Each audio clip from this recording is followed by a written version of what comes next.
This is Paul Burnett interviewing George Lightman for the University History Series. This is session number 9, and it is December 13th, 2018.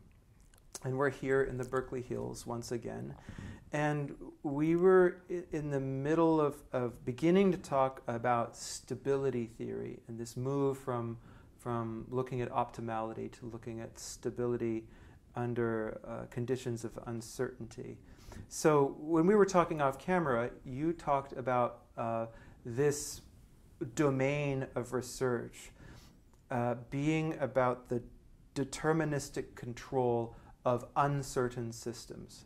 And I'd like you to set the context for that a little bit by talking about, by contrasting it with other domains of inquiry, other ways of gathering and formulating knowledge.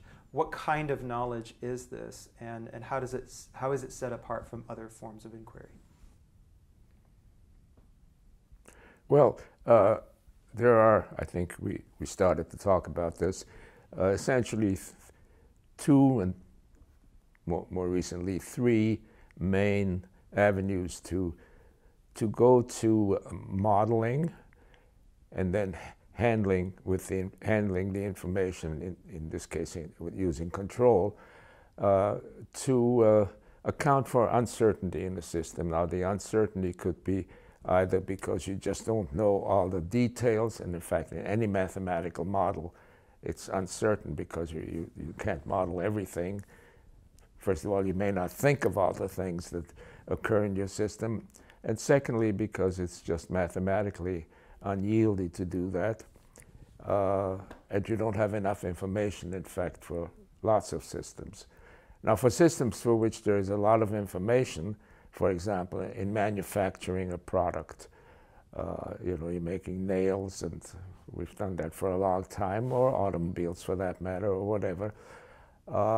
Statistical methods, which is one way of dealing with uncertainty, how many units will fail, for example. To use statistics has been obviously wonderful, and fairly simple systems usually have some kind of normal distribution, which is the basis on which you take care of probability of certain events happening at a given value of the independent variable, whatever it is, maybe time, maybe something else. And they are obviously very useful, and they've been normally normal, and as I say, and so mathematics becomes fairly easy. So it's essentially probability theory that underlies that approach. There is also another way of handling uncertainty or unknown elements in the system, and that's fuzzy logic, which has, at least on the surface, certain similarities with statistics. So instead of distributions, there are membership functions, but they are basically a different idea. And then there are deterministic ways of handling this, and you can look at that statistically if you want to. I think I mentioned that before. You say that you have a certain level of uncertainty, say in the parameters. And then you go from the engineering point of view that says, I will simply design this system up to a certain maximum uncertainty. You see, so we do this with housing codes, with dealing with earthquake engineering, where we say we can stand an earthquake of, say, size 10 on the Richter scale. It doesn't mean that it will never happen that you get a 12, but the probabilities are very small. So that leads immediately to the idea that all you do simply, with the different variables that you deal with and that you want to take uncertainty about into account, by simply putting an upper and a lower limit on those variables. And in the case of control theory, we start out by putting limits on the maximum values of the control variables. So these may be very often zero. Say in case of a rocket where you have the thrust on or off, you know, the upper limit that is available, by the way, which this will also handle that kind of thing, are constraints. But they're imposed by you. This is a little bit what happens in fuzzy logic for prescriptive problems. It's a little bit less successful if you want to describe what actually happens. And that, of course, happens with statistics, because what happened in the past really doesn't predict the future, particularly in today's world. So it seemed like a safe thing for me, for the other reason is that I'm not a statistician, to try to handle it that way. Yeah. And so what you have is you have, say, an equation that says dx dt, x is your variable, we call the state variable the description of the system, equal to some function, say, of x and t. And then you add another term that will change that function. Say you add some function u of x, u of x and t. That will make a new equation. X dot dx dt is g of x of t, which is the old f plus the new u. And you ask the question, having put those limits on the uncertainty, taking care of what you might call worst uncertainty. In other words, the limits, the upper and lower limits of these added variables that are then used, you hope, will be useful to stabilize the system in the sense of driving it to a particular value of x, or in the case of dynamic systems, maybe to keep x of t near a normative trajectory. So you have, say, x bar of t is what you would like to have, and then you want to keep what you're controlling near, in the mathematical sense, and near, of course, is a relative term, so that you stay within certain bounds on the response. And it turns out, and I really came across this to a large extent through Jan Skowronski, who had been thinking about what he calls Lyapunov controllers to do that kind of thing. And he was interested, and we'll talk about that a little bit, in what he called avoidance control. And there, of course, the uncertainty element is the obstacle you want to stay away from, or in fact an active obstacle, say another car coming along the road, which is a big thing you want to avoid. So it seemed, now what is the mathematical tool for achieving that u of x that will stabilize the system? And there was a great mathematician, turn of the century, late 19th, early 20th century, Lyapunov, Russian mathematician. They've always excelled for centuries now in essentially applied mathematics. And he came up with a obviously very simple idea. Now, of course, you know, that's again a relative term. He said, if I can find surfaces by some equation, say a of x is equal to a constant in the state space. X is the variable in the state space. So these are essentially, you might call it even nested surfaces, a of x, as you, so for example, a sphere, r squared is a constant, r again being a variable of the dimension of the space. You get nested surfaces as r decreases. The surface, r is the radius, will constantly shrink. Right. And now the idea is to build controllers, what I called u of x, if possible, so that your trajectories, solution trajectories, that's the XDT, point into the decreasing values for the surfaces. So you come to a surface, say x is equal to r at that point, and then what you would like to do is to have the derivative, which we call the gradient in n dimensions, points into towards the next lower surface, or you want the derivative essentially to be negative.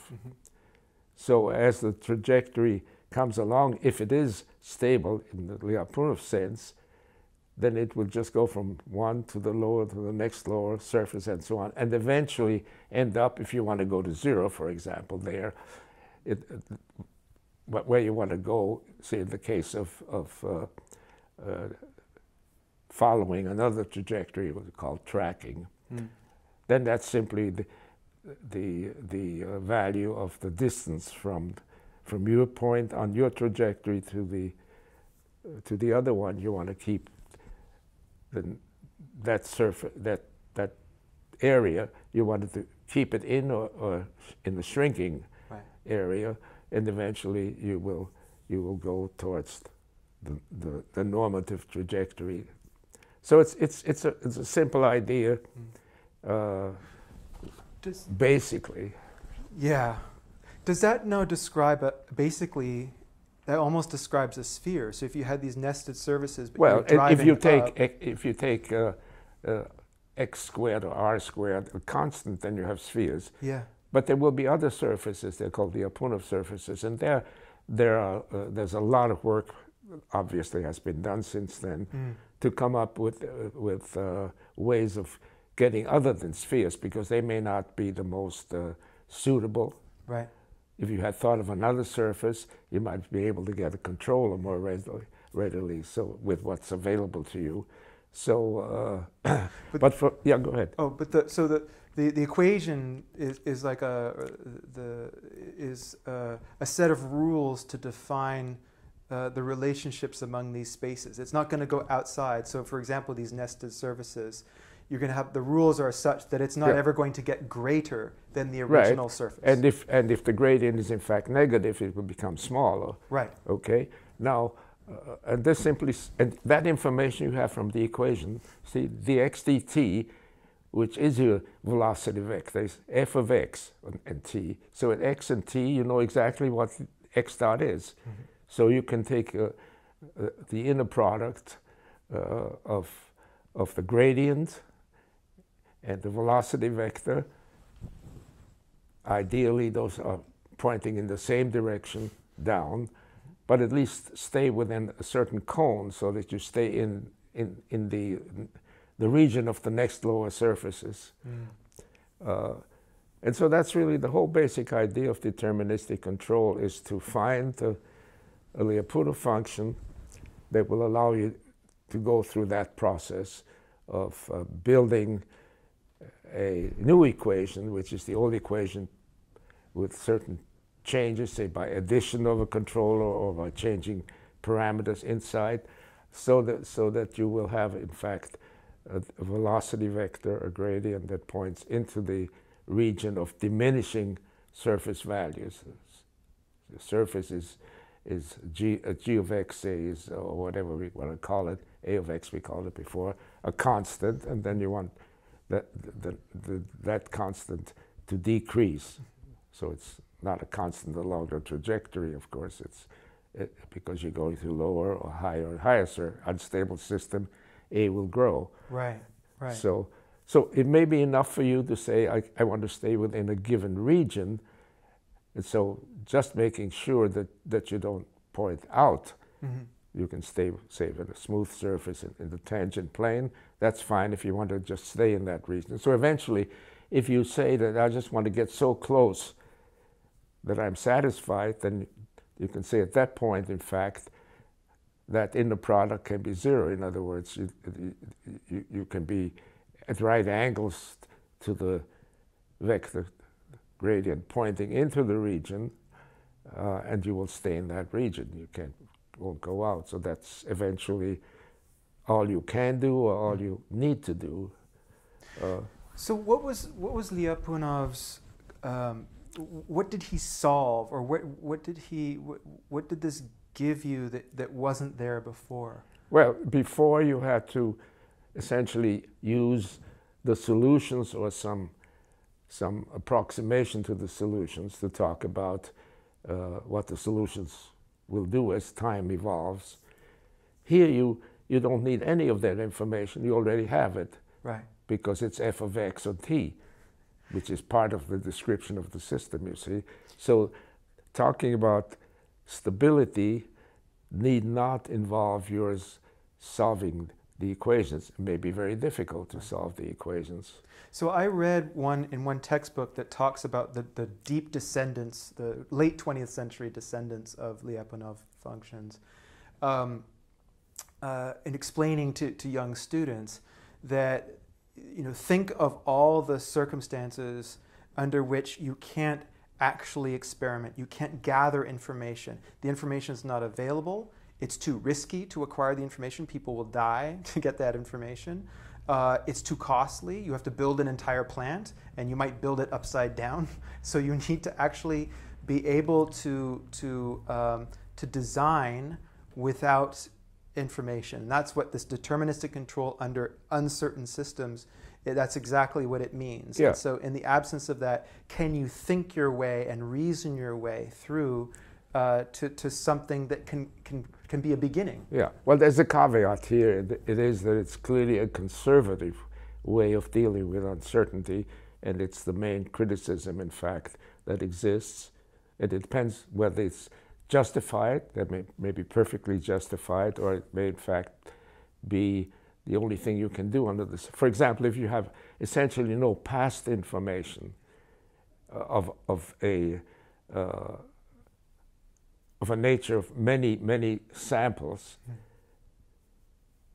but what you can, for example, in an earthquake, you really have very little statistical information, except in history there have been earthquakes that up to a certain size. You didn't have to know any more, and under this approach, you don't have to know any more that there's never been an earthquake greater than a 10 or whatever. Mm-hmm.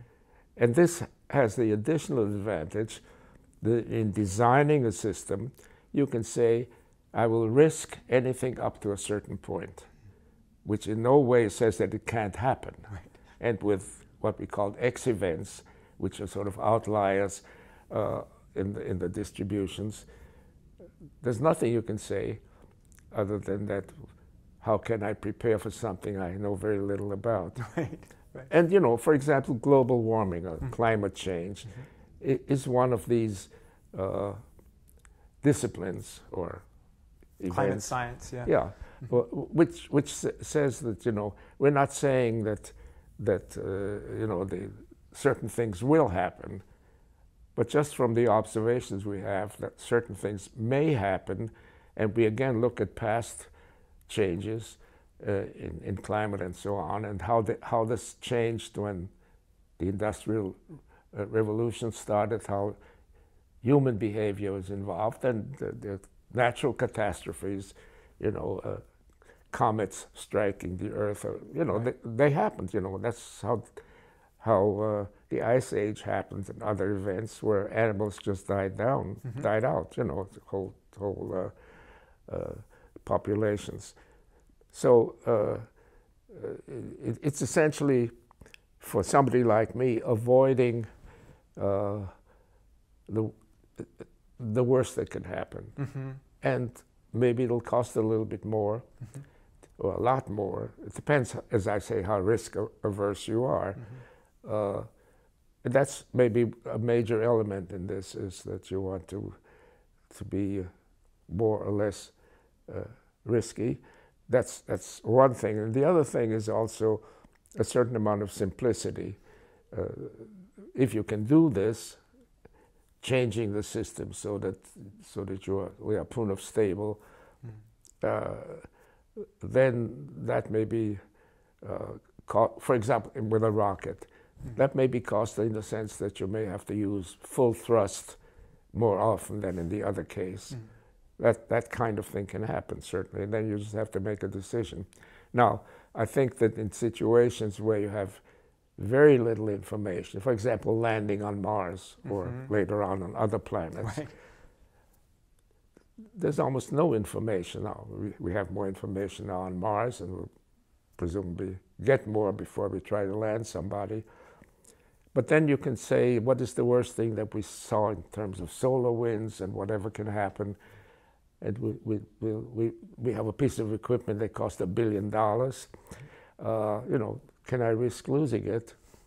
So it's again a sort of you know, a bet. Yeah. Yeah. And you're trying to assess risk in advance without knowing all the parameters and trying to design. Yeah, those actually you never do know all the parameters. Right. You know, so it's a question of how you know, how well you think you know everything that can happen. And we talked about Chernobyl as an example, Sure. where, you know, where things happened that simply nobody thought would happen. You know, the human stupidity kind of thing. Right. The controller worked pretty well. Oh yes, so it's no, when they took it off. It's just not fast enough to put it in human hands, Right. or observant enough. In addition, Right. you know, Yeah. I mean, what you sense is perhaps a lot less than what the equipment senses. So it's just a decision you can make, and it was attractive to me. I guess I mentioned that I'm basically very risk averse, you know, overinsured, and sometimes that's very good. Sometimes it costs more money and effort and whatever, and that, of course, in turn has effects on other things. You know, for example, in terms of the current situation where the president feels that it's a worse thing to affect industry by putting regulations on industry than to risk, you know, having what he doesn't believe anyway, Right. an event or events that, you know. So it's a balance kind of thing. So my wanting and going into this that way, no doubt, even subconsciously was influenced by that. I certainly didn't think of it in those terms until recently when we started talking about it. I didn't bring myself in as being risk averse. It just was attractive to me. Yeah. Well. And it was something which I could handle, Yeah. you know, Right. and Right. eventually handle with help from my students, my colleagues, co-workers and so on better. And so the particular approach we took is similar but different from what other people have taken for deterministic control. There's something called H-infinity control, any number of other things, and you know, they come and go, some stay.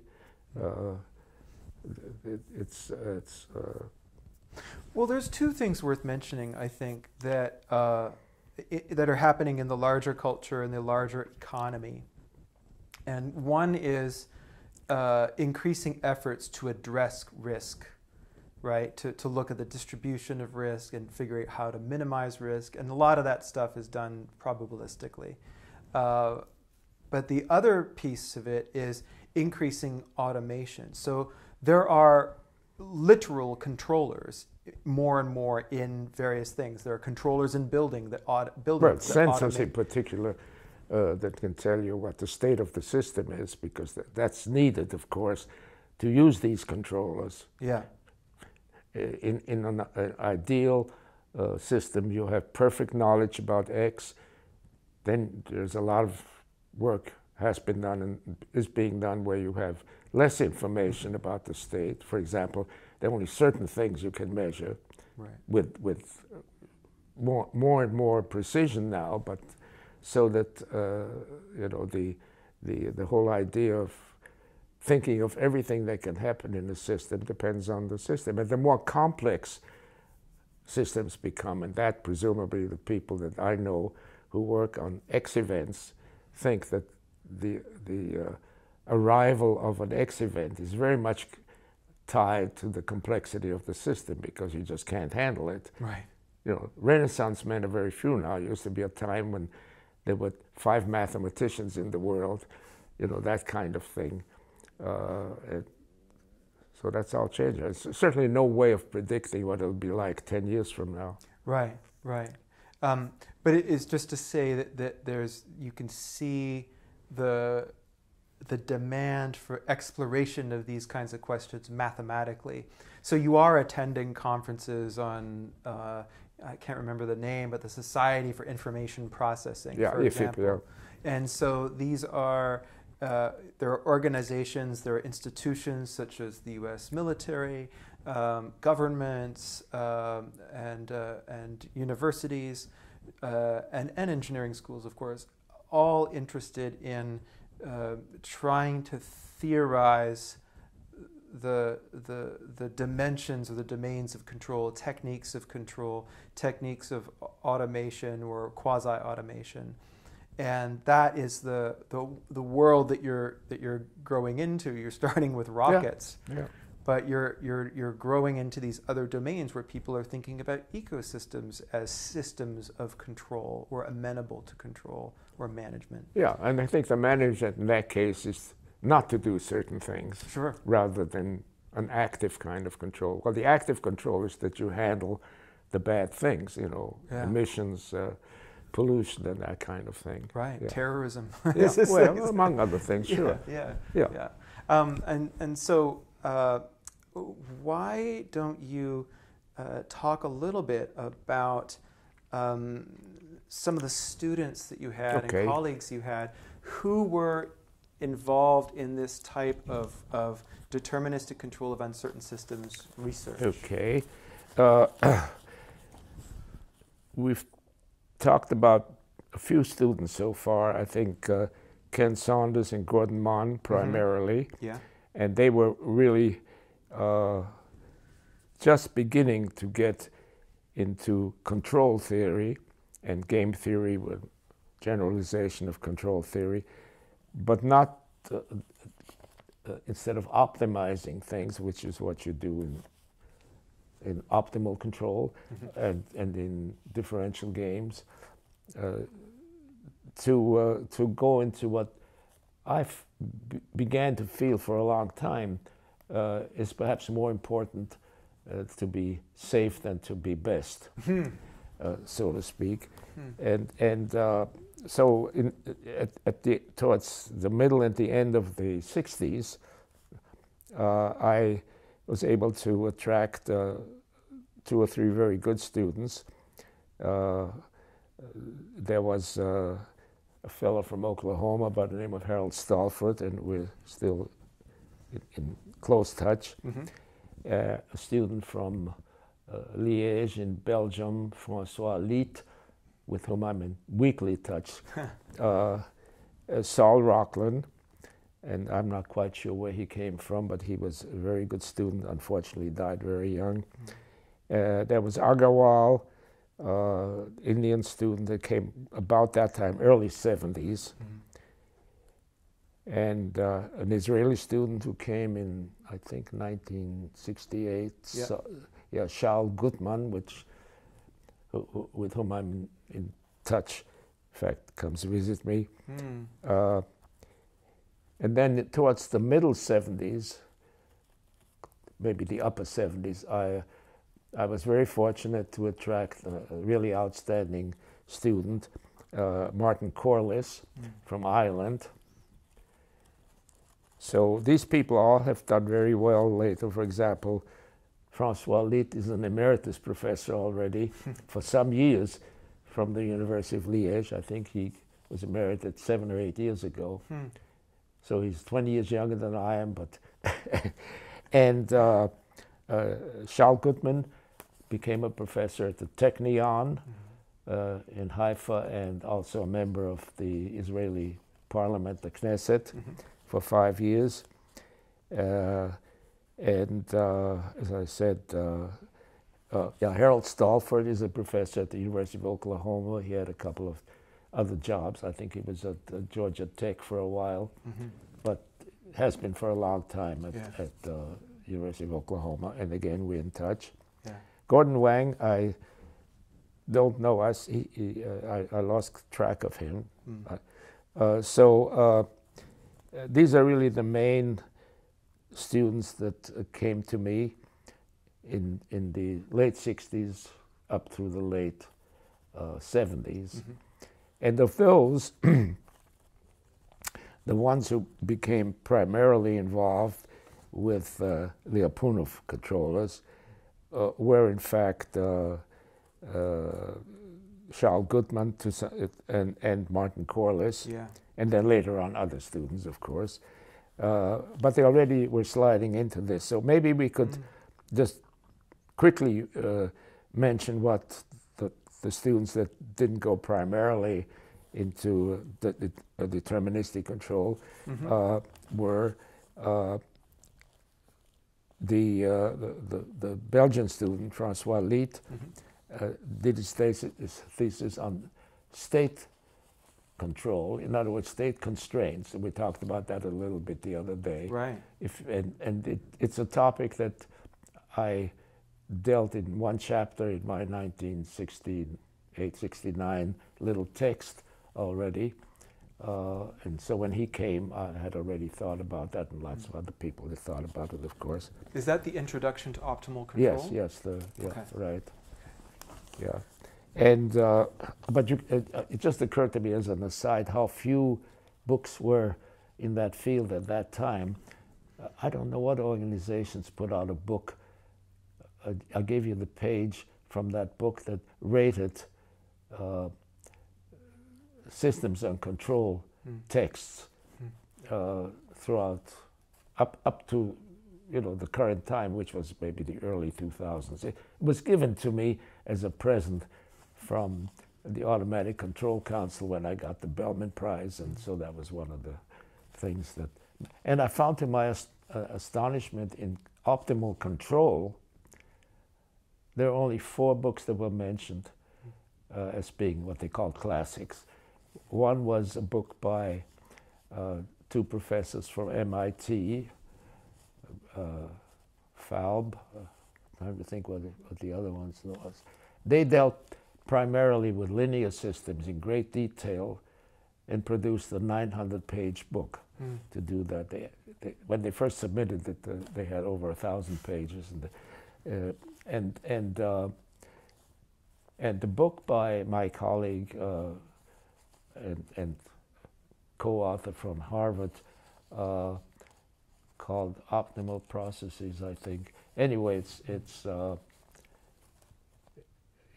Ho, Larry Ho, Y.C. Ho, Larry Ho from Harvard, and it'll come to me. Anyway, that was the other one. And then they mentioned this little text, 69 text, as one of the ones that can be considered classics in the field. And if you look at it now, anything but a classic, or it's simple-minded in a way, and certainly didn't use fancy mathematics, really fancy mathematics. But it just shows that the field just exploded. Yeah. Really, that's what I'm trying to say. No, absolutely. Yeah. You can see in the stacks in the engineering school. Yeah, you go to Amazon even. Texts on robust control. Well, you go to Amazon, see how many books there are still. Yeah. And some of them, that little 69 text is still available. Yeah. I'm wondering, is it 66? Maybe it's 66. Because the introduction to optimal control is 66, I think. 69 might be a second edition or a revision of it. I'm not sure. I don't know. I can look it up. I have the list of it. But okay, good. Anyway, it was the second part of the 60s. Okay, yeah. And so what's interesting about this is that a lot of these edited volumes are put out by the association. They're just very lightly edited. And a lot of them come from meetings, conferences, proceedings, basically. Yeah, proceedings. Yeah, and so you can get a sense at that moment. It's a very raw, new area of inquiry, and the community must have been quite small. Yeah. Worldwide. You knew most of them, I would think. Well, meetings got to be bigger and bigger. With the space age, where a lot of people went into this thing, it's sort of interesting, among other things, that the real risks. For example, Gamkrelidze, who was the main co-author of Pontryagins in their book, Optimization of Optimal Processes or something like that, which came out in Russian, I think, about 1962, and then an English edition in about 65 or something like that. He told me that they were very unhappy, including Pontryagin claims, that they felt that, looking back, that they had not really taken great care in doing this book. And then I found out from Gamkrelidze the reason for that was that Pontryagin, who was already a very big wheel, of course, in mathematics, in the around 1960, 61, he was told that they would receive the Lenin Prize if they could put out this book within a year.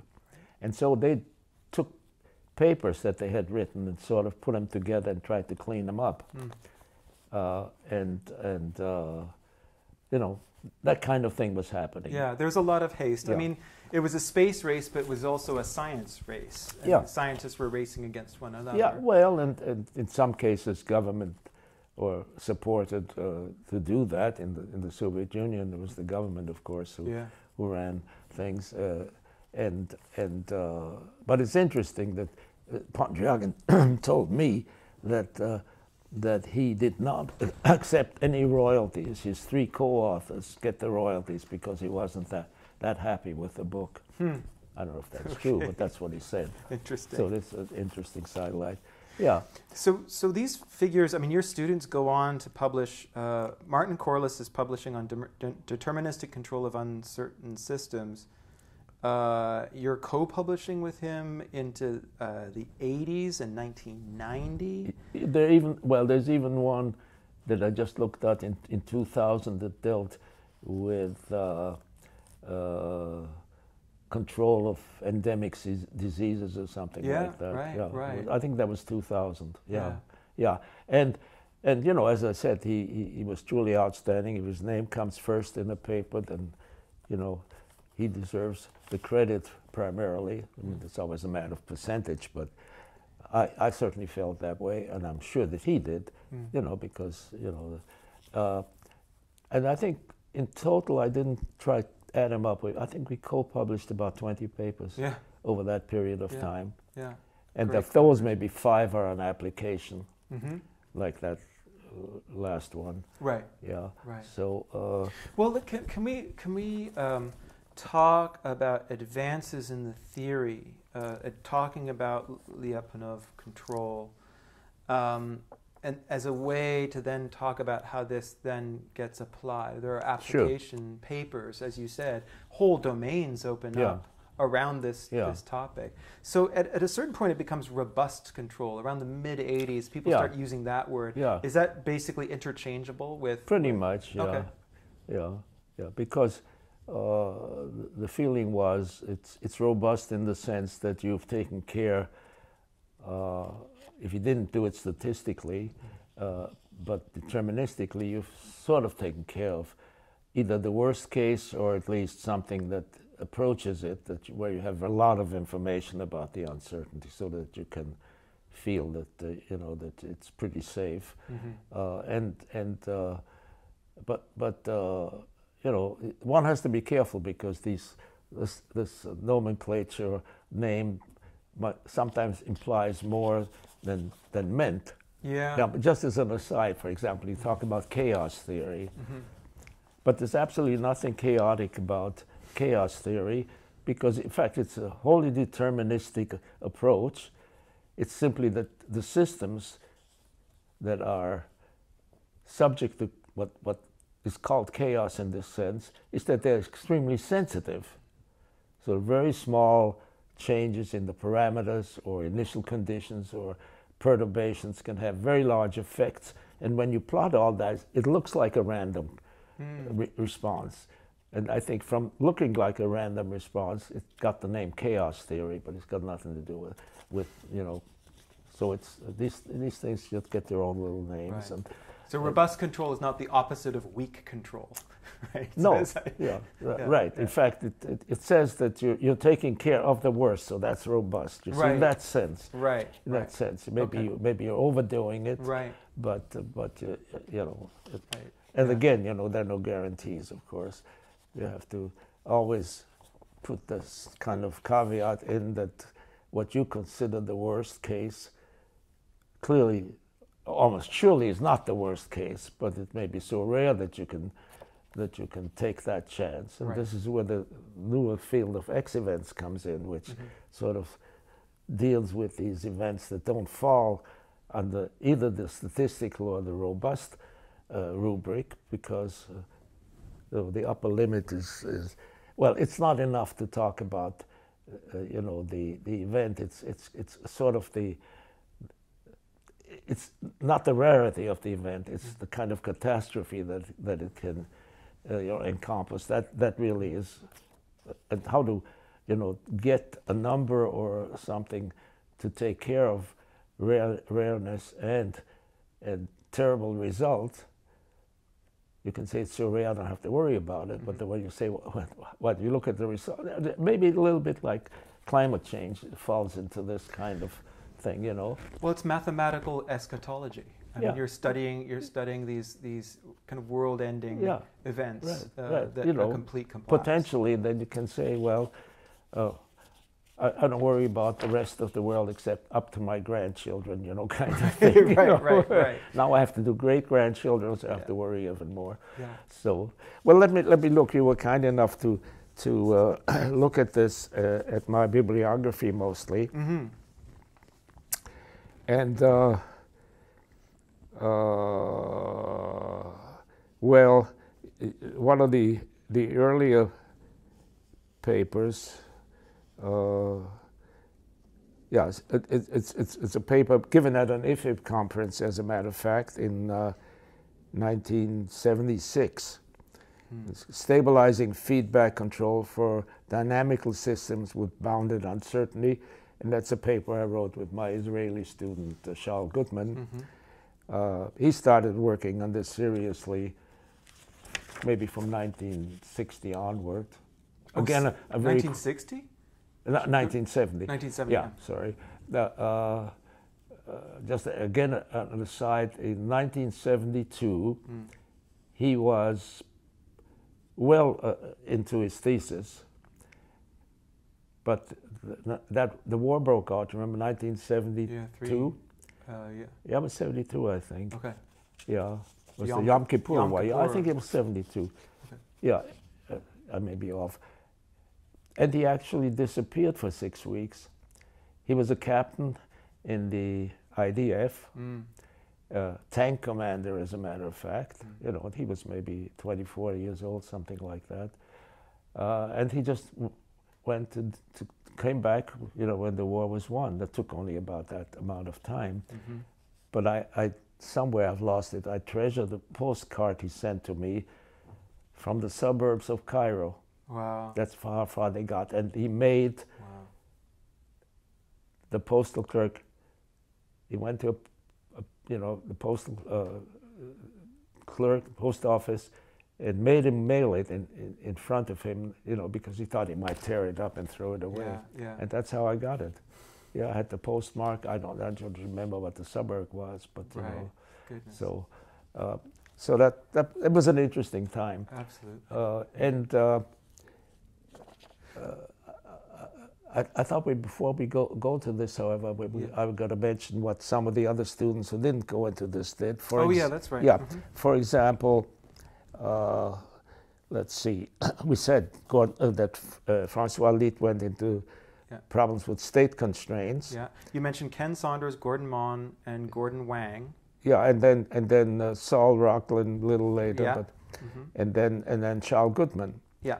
So Shaul Gutman went into Lyapunov control, deterministic control, for a very good reason, by the way, which I'll mention in a minute. And even Stalford, because he was already very much into sufficiency conditions for optimal control, expanded that into sufficient conditions for games, and that in turn led into the Lyapunov control, of course. And I had a student by the name of Agarwal who worked on avoidance control, but not from that point of view. They had another point of view. Not from robust control. Yeah, right. And then, of course, as I say, in the late 70s, Martin Corliss went to robust control, and then the students later went into either the theory or the theory at least in a very applied problem, like labor management and that kind of thing. Right. So looking at some of the other papers, there was avoidance control, which was based on Lyapunov control, because Skovronsky, of course, was really a predecessor. Then another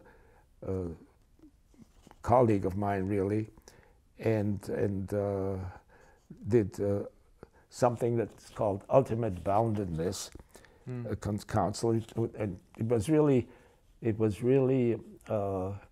Martin Corliss who really came up not with the idea, but at least in being able to write on it. See, if you do Lyapunov control, then very often the control function, which is a function, say, of the state, u of x, has discontinuities, and the theory as it exists for ordinary differential equations can't handle that. So if you have, for example, x dot equals f of x, usually assumes that f of x is a continuous function and then satisfies some other conditions. And the Russians particularly were able to come up with a theory at that time, a little early already in the 30s, that handled by extending conditions to allow for discontinuous right-hand sides, because usually you assume the control is at least piecewise continuous.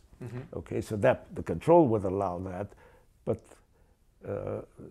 the equations don't allow really sharp discontinuity. So if you go from a faucet running at full speed, that may be the upper limit of the control, turning it off where it's zero.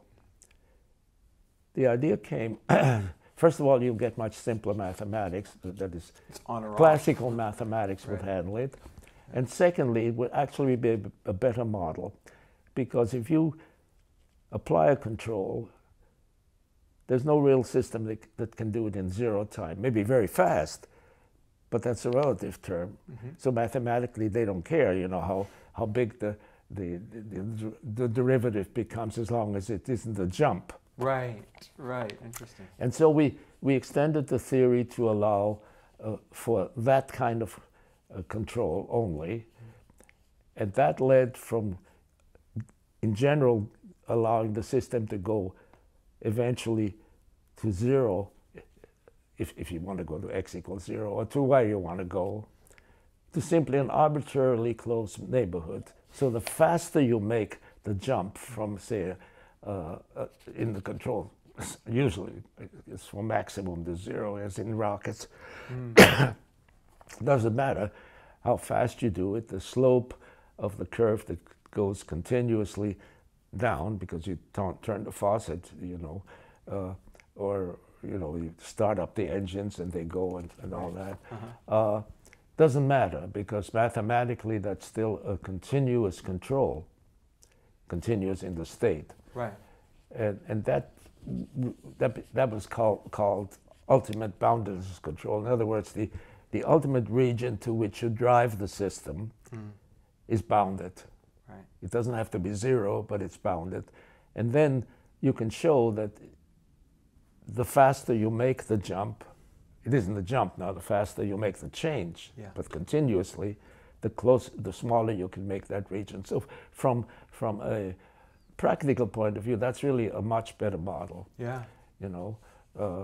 Mathematicians what they call asymptotic stability, you know, which is a process where you actually go exactly to where you want to go. Right. But from an engineering point of view, ultimate boundlessness is actually very realistic. And so that's where we went to. So many of the later papers dealt primarily with ultimate boundedness, but we took more and more systems into account to which we could get from which we could get a controller. And so many of the papers deal with that kind of thing. And then some applications, as I say. So that permits you to use the existing, which had ordinary differential equations, right? And you can't, because you know the right-hand side will be continuous in x, right? Right. Right. And you can do it in partial. You can do that. You can use continuous in a partial differential equation. Is that the difference? Really didn't deal with partial differential equations. Again, you have problems if you. The smoother you can make it, the easier the theory is. There's no question about that. That much I know. Okay. Yeah. So there was a symposium in Tainan. I still remember that. It's an interesting city in southern Taiwan, a big shipbuilding system. And no foreigners ever go there. I was one of like 3 people on the street. Little kids used to run after me. Wow. It's a big city. Yeah. There were like 1 million people or more. And that was the International Symposium in Engineering, Sciences, and Mechanics, it was called. And I gave a paper there on stabilizing uncertain systems. Then there's more confusion on nomenclature. People began to call, instead of going asymptotically to going into this region, ultimate boundedness region, they called it practical stability. Okay. But other people have mean something else by that, practical. So I don't. So that we dropped doing that. Right. Then we had a paper talking about what kind of systems we dealt with Kelly and another student of mine, Soldatos, from Greece. And he got lost somewhere in the list, I think. Yeah. Robust control in base isolated structures under earthquake excitation. Right. It's 87. Right. That was much later, of course. Okay. So, but there are lots of papers. If you go to the bibliography, you know, there are 320 items, and we just picked out a few just to give us an idea. Yeah, and along this area, I mean, there's other areas we should let the listeners know. Well, there were some other interesting ones, but again, in the 80s, because I think Martin finished his dissertation in 82 or something like that, and he became a professor at Purdue, which he is to this day, of course. I began to also work with people in Italy, and one called Robustness of Uncertain Dynamical Systems with Delay and in the absence of a certain condition. So sometimes, you know, you may have delay in either the measurement of the state or delay in application of the control. Martin Corliss gave a paper in '88, a controller designed for uncertain systems via Lyapunov functions at the American Control Conference in Atlanta. That was '88. Then I had a visiting scholar in the 80s from the University of Helsinki, Veiho Kaitala, Kaitla, and we had 6 or 8 papers together, all of them sort of on the fisheries industry. So just to give you a couple of names, one is called Stabilizing Management of Fishing Resources in a Fluctuating Environment. That was with Veiho and me, and it was in a journal called Dynamics and Stability of Systems. There was a paper in, there were lots of them actually. Mm. But anyway, if you look up Keitel, you'll see there must be 6 or 8 papers in the second part of the 80s. Right, right. He became interested in another problem later, and we did a couple of papers together. Mm. Vibration reduction, I attracted there was a German postdoc that came to me around 1969, Wolfram Stadler. He was interested primarily in dynamics per se, and then dealing with controls wasn't really his major thing. But he was with me 3 years, and then eventually became a professor at San Francisco State University. Mm. Then there were interesting problems, of course, in robotics. Yeah. So there's, for example, tracking control of robot manipulators using a robust deterministic control law. And that was done actually with a colleague, Roberto Horowitz, in the department. In fact, he's the chairman of mechanical engineering at Berkeley, and one of his students. The German postdoc that came to me around 1989 or 90 was Edward Reitmeier. All these people became very close friends. In fact, Reitmeier, I just sent him email. He came from Hanover. Well, actually, that's where he ended up. He became a professor at the University of Hanover, Leibniz University. So he was interested primarily in vibration control because he became interested in medical instruments. And in fact, his first job after he got his doctorate was with a medical instrument company. Before he went to in Germany, it's good to have industrial experience to become a professor. Otherwise, you have to start at the bottom. Right. So he, for example, we have a paper together.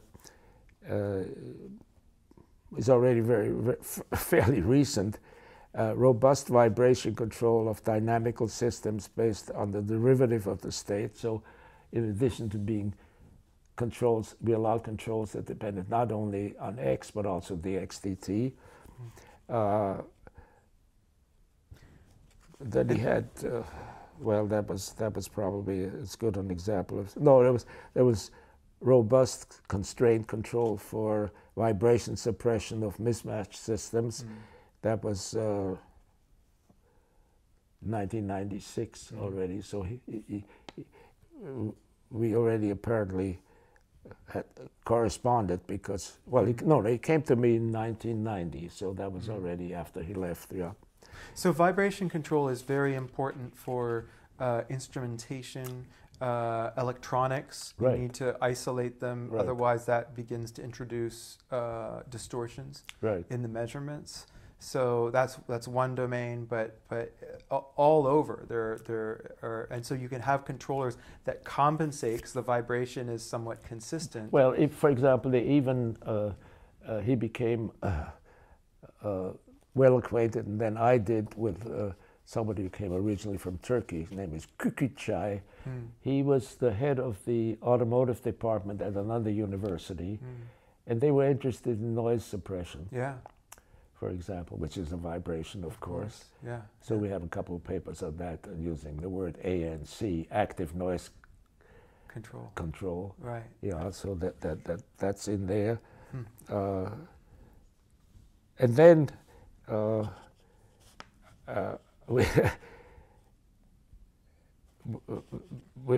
I got a visiting scholar, really. 4 times he spent a whole year with me, 4 times, a better part of a year. And that was Cho Sang Lee. Yeah. Cho Sang Lee came first from the University of Malaysia, and then Chinese apparently don't do too well in Malaysia. He moved to Singapore, and he was there for a long time, and it was emerited also probably 7 or 8 years ago. And he visited me a couple of years ago. He had stayed a week. Fantastic guy.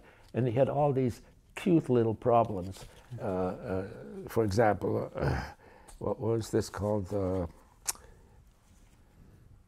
Well, we did one called One Avenue to Robust Control of Nonlinear Systems and an Application to Social Systems. We did optimal learning policy for a lazy student. You know, to guarantee that he will get a certain grade, right. You know, kind of thing. Right, but we had a lot of these papers, and then he became interested in, of course, ecological problems, controlling pollution in river systems. We have a number of papers on that. If you look at it, must be 15 papers with him, something like that. Yeah. And there was another former a Malaysian as well, Binsan Goh, GS Goh, G-O-H. Yeah. Well, he's of course a much more senior person. He came as an RA research assistant to work with me, probably in the early '60s. Yes. Yeah. And we did one of the. Then I have a colleague, of course, from a dear friend who died very early too. Not early, but certainly tragically. Tom Vincent from the University of Arizona, and I've spent a number of summer semesters there, working with him, or at least giving lectures there, that sort of thing. And for example, we have a paper together, which is still Binsan Goh and he and I. I'm trying to remember what it was. It was in 70. Yeah, it was optimal control. Optimal control of the prey-predator system with Tom Vincent at the 14th International Congress of Entomology, and it was in the Journal of Math Biosciences in 74. 74. I read that paper. It's interesting. It's really interesting. Well, we also deal with not using pesticides. Right. You know. So it's about integrated pest management. And it has some counterintuitive conclusions that have to do with managing the predator population, not the prey population, which is the that's the control variable, of course. Right. But it actually runs counter to the conventional integrated pest management wisdom, which is a wonderful provocation, right? To say that this model is somewhat counterintuitive, but it takes into account differences in the life cycles of the organisms, and it plots it mathematically, and it's wonderful. Well, it's still not widely, but it's still referenced, and this is fairly early, or 74 or something like that. Well, GS Goh claims that it is the first ever application of optimal control to manage an ecosystem. Well, that's probably true. Yeah, he knows that much better. By the way, he was also very active and at Lawton's time. He was a student of Derek Lawton's. Oh, yes, right. He was a student of Derek Lawton's, and he became very interested in what Lawton, we're straying here, remember, made a little mistake. Yes, that's right. And seemed to show that control the rocket thrust will either be on or off in these transfer trajectories in the solar system, and so that called singular solutions were ruled out. Those were the solutions which vary and lie between the minimum maximum value. It turns out that all solutions in classical the calculus variations are singular solutions because they didn't deal with bounds. Right? So all the solutions were these variable functions, which when bounding was introduced, of course, had to stop and then go along the boundaries sometime. And I had at the time written to Lawton to send him some counterexamples to his result. Because from then on, I've always felt that the best thing to do is to communicate with people when you think you found something. or continuing talking to him rather than publishing saying so and so's result is wrong, Right. And it always worked out beautifully. Mm-hmm. And so he mentions that because he's written quite a bit, and then other people picked it up from him about the early history of singular solutions. So what I showed was that at least in the necessary conditions, which are the first thing that you look at, those solutions are possible. They can't be ruled out. And Lawton had ruled them out just using the necessary conditions. And of course, he was very gracious about that. And then he wrote a paper, in fact, showing such a solution known as the Lawton spiral, which is sometimes optimal and sometimes not. So this is all, something that I feel very grateful for, because it made friends in addition, and Bin-Son and I have been in touch ever since.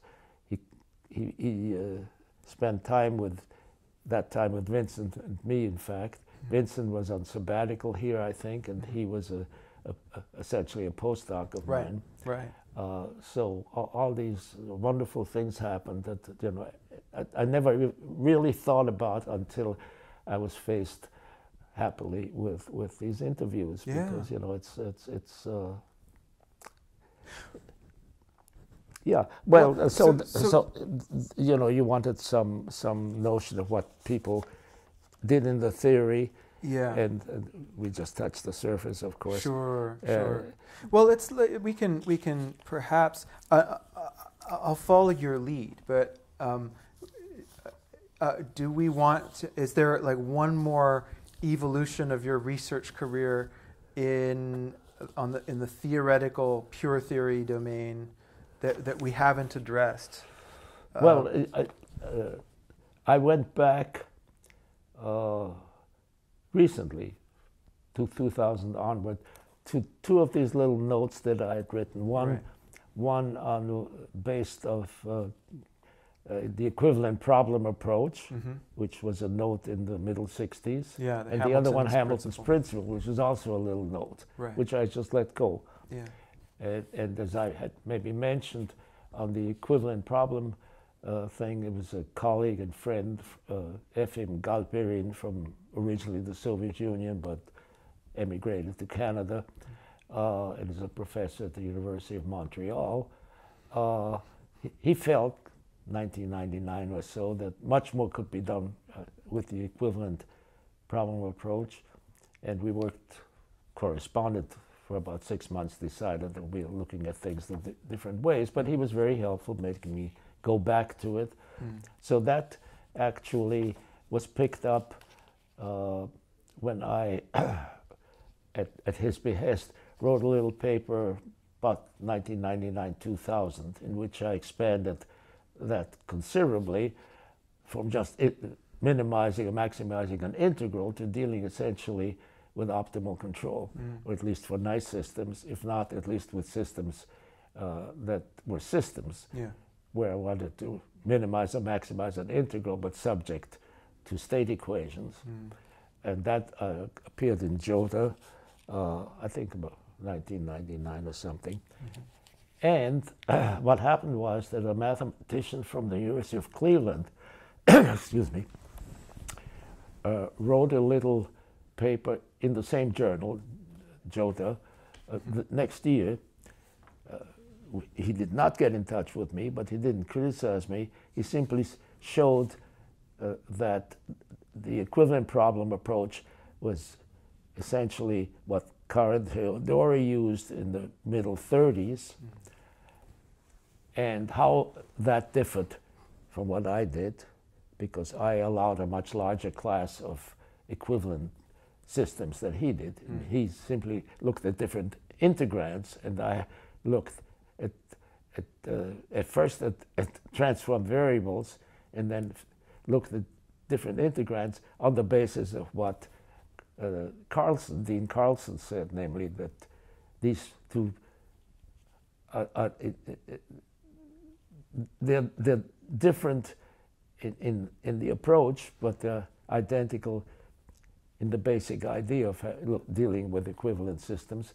And that mine, in the end, when I took account of also different integrands, of course, was allowed for a larger class of equivalent problems. And it also ended up with ordinary differential equations rather than partial differential equations, which was currently oriented. And we wrote then thereafter, again, about a dozen papers together from the late 90s through 2010 or something like that. Again, you know, he really was essentially in most of what I would call, not only because of name, but also because he was a mathematician. I would furnish an idea and we'd talk about it, and then he was able to, you know, do the grunt work. So that worked out beautifully, and we're still, you know, in correspondence. We write to each other. He's now, has been for some years, associate editor of the Mathematical Reviews, and he writes, you know, maybe 1 or 2 papers a year, maybe even fewer than that, because that's a very busy job. But he's, you know, he's a great guy.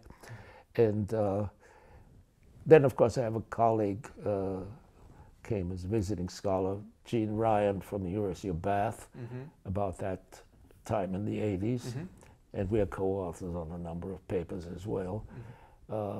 So I've had a lot of help. Yeah, and a lot of collaboration. No, that's it. No, I call it help. Yeah.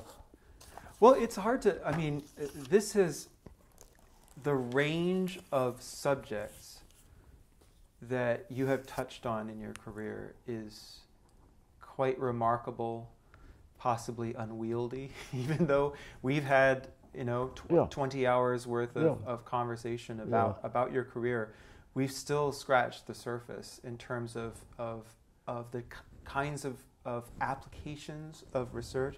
So I was just looking at conference proceedings from the late 80s. There was a series of workshops at the University of Southern California on control mechanics. Right. And the third one was in honor of George Lightman. It was for your 65th birthday. Yeah, something so this is already 30 years ago. Yeah, right.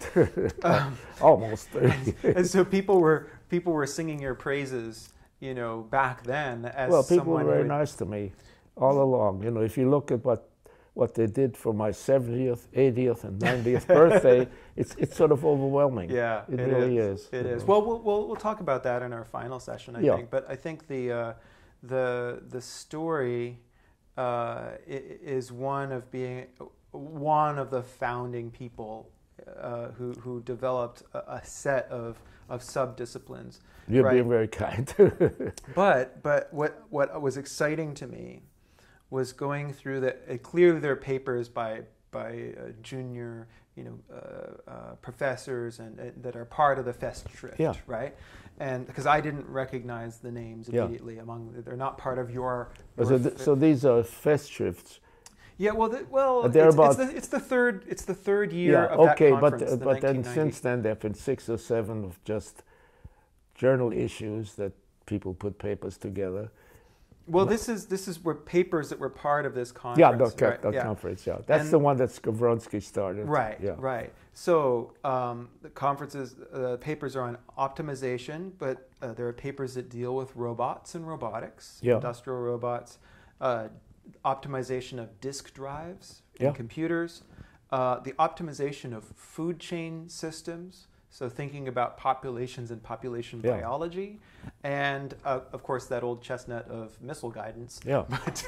But you know, you get a sense because it was in Southern California. Right. Fair enough. But that's not even all, because it goes. As we said, we've taught. There's papers on ecology. There's papers on pollution control. There's papers on terrorism modeling. There's papers on labor relations and when to strike, when not to strike. There's papers on oligopoly and competition, so economics. Yeah. So any field that you can describe phenomena with measurable criteria, measurable variables, is amenable to this kind of exploration. and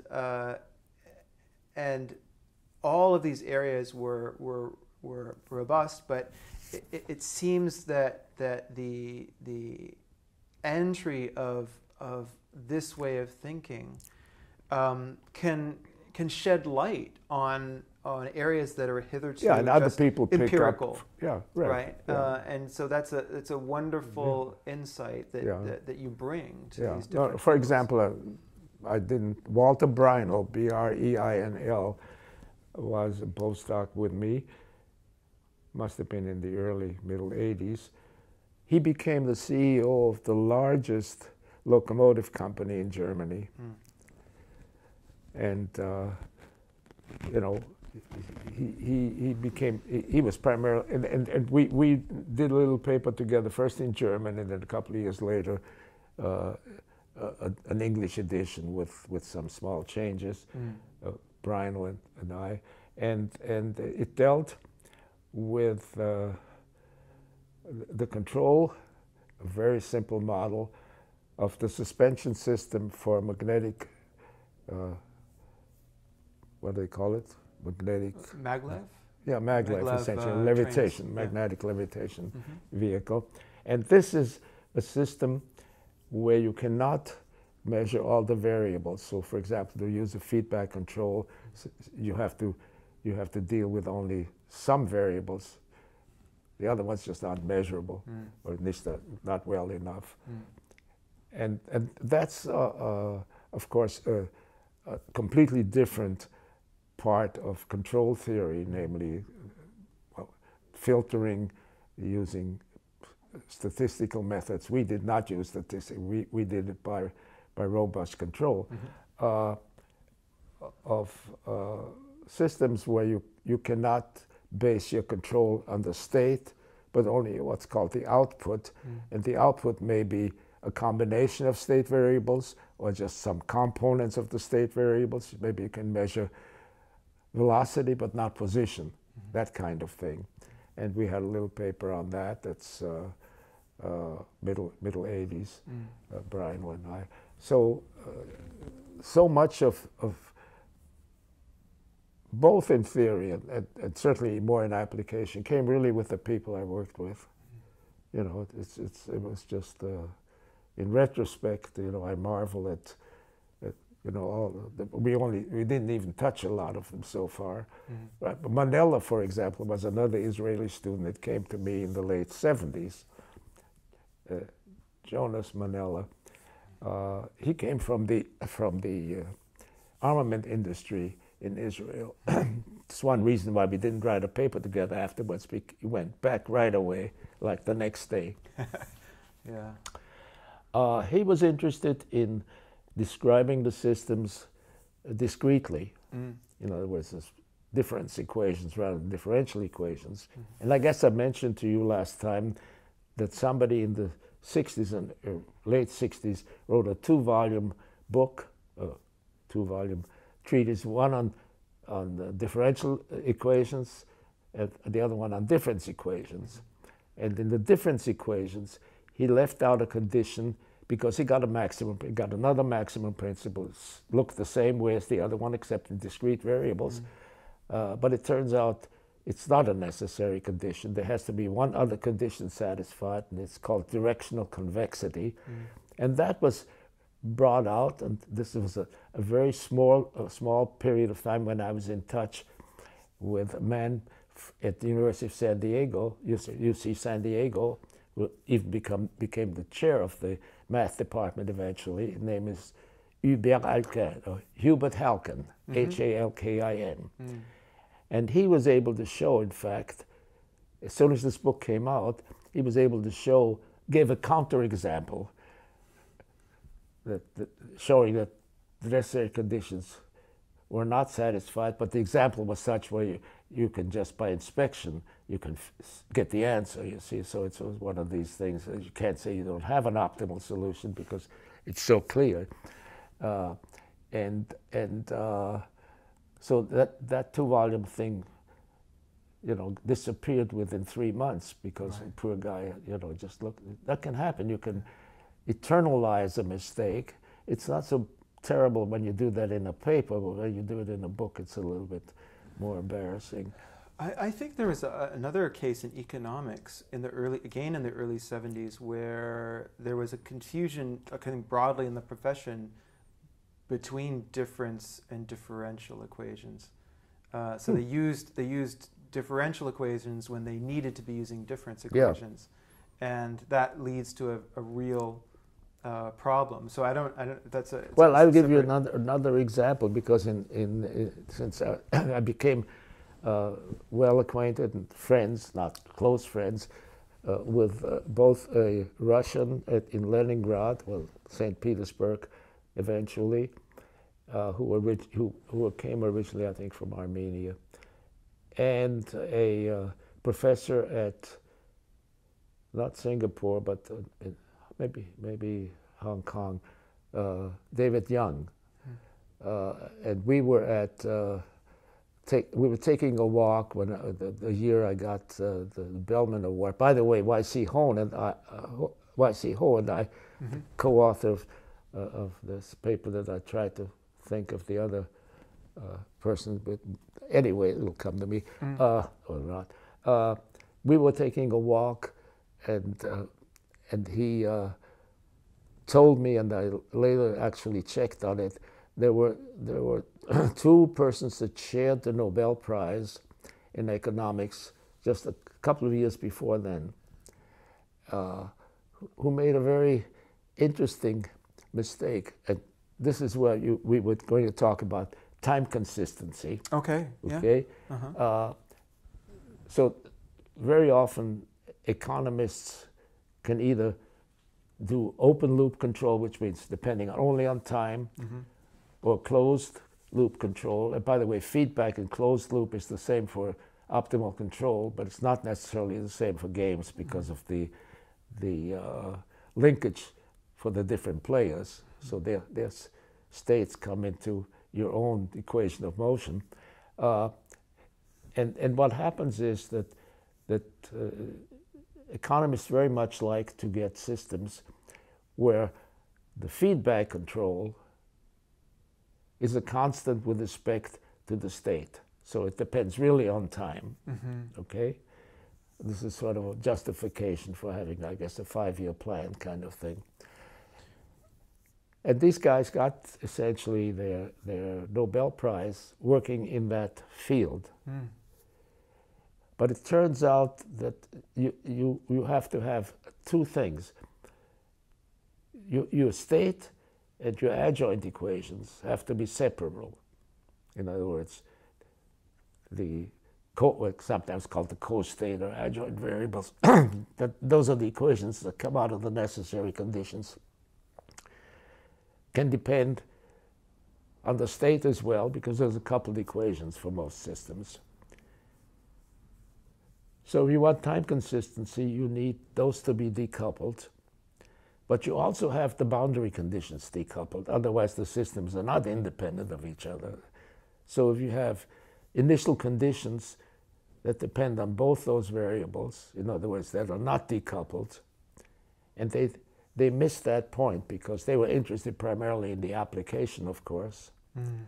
So that in fact, their theory from a mathematics point of view is incorrect. Which economists do you remember? What year were they? No, and I don't even want to mention the names, because okay. Young and I decided, for once, we were going to write a little note on that, and we said, "Oh, it's not the first time that somebody, made a mistake and got the Nobel Prize. So this is not the first time." But it's interesting, so that you get these little things, and also one thing that is very much done by economists primarily is to deal with the steady state of the system. Mm-hmm. So first of all,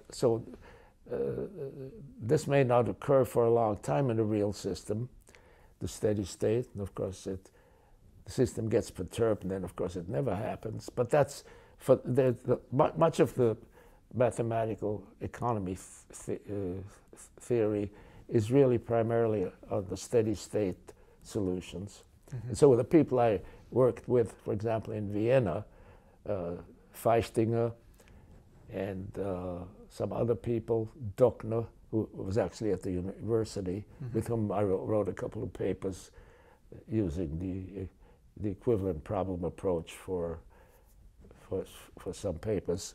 Dockner, he died a couple of years ago. They very much don't, are dealing primarily with the steady state of the system, and also only with what they call the first order conditions, which are essentially the initial conditions, not initial in the sense of time, but the basic conditions that you get from the first variation. Right. Yeah, so necessary conditions are certain conditions, and then they're not necessarily optimal, but very often they will deal primarily with those, not proving optimality, let me put it this way. Right. And that's simply because it's much easier to do that. Proving optimality, very often sufficiency conditions are much too, have too many conditions before they can be used for real systems. So what is a steady state solution as opposed to the kinds of...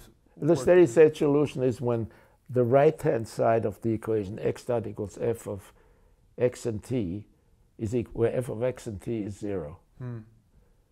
So if that can happen over a time interval, those conditions, the solutions to those conditions, they're essentially the f of t and x is 0.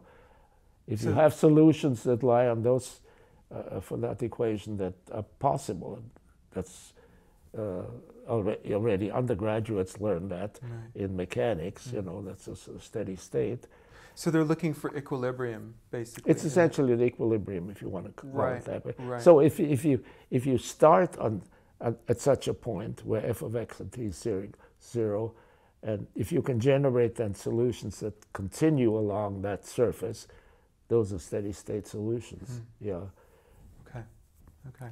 Yeah. Well, it would make sense. I mean, the entire stock and trade of economics is time, right? That's what they're interested in. They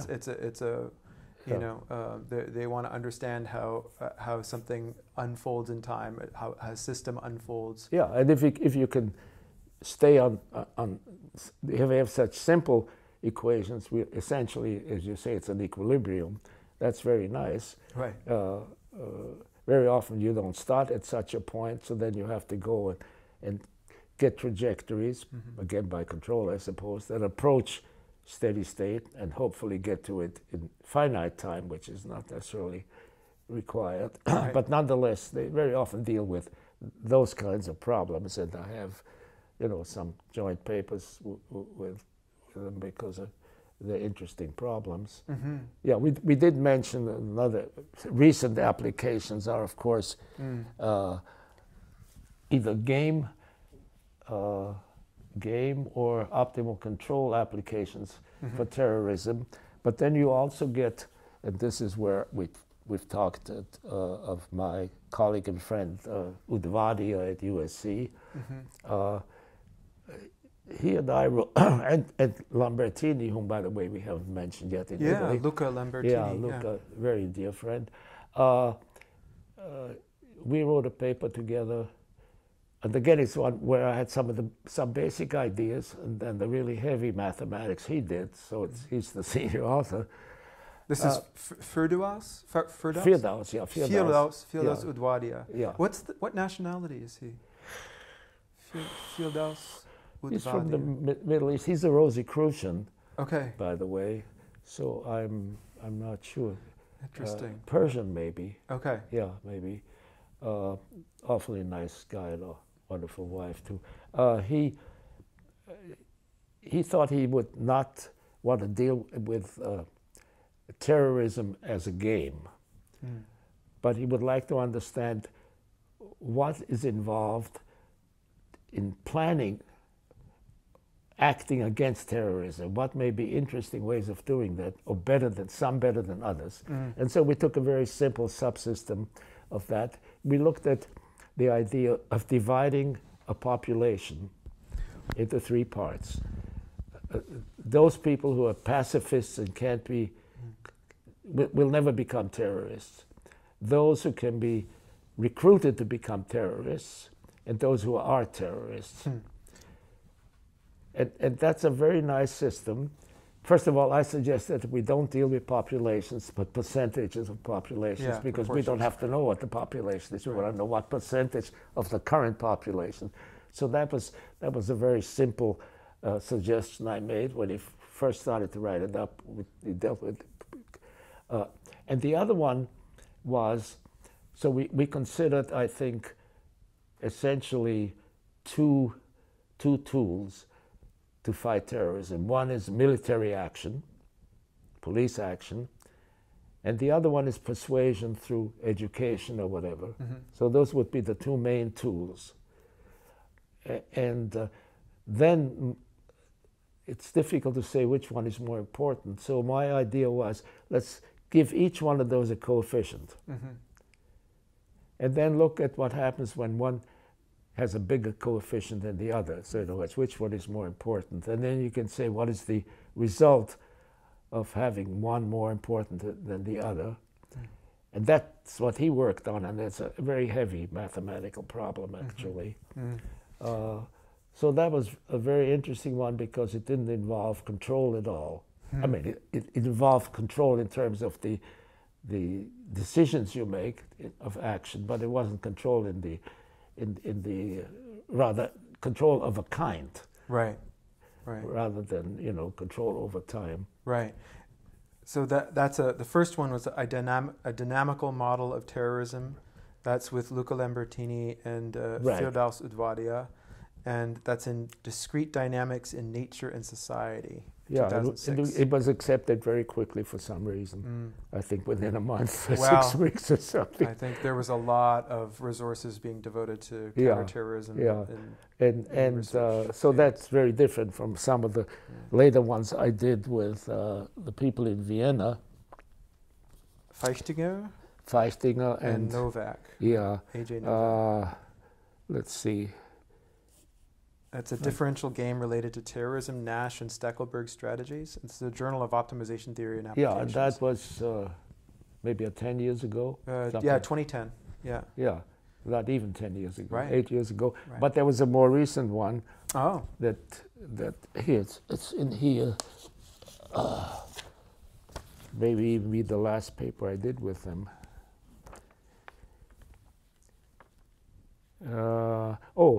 On the optimal trade-off between firepower and intelligence. In other words, in the Lanchester model is a particular economic model, and it really says what is the balance between really military action and intelligence.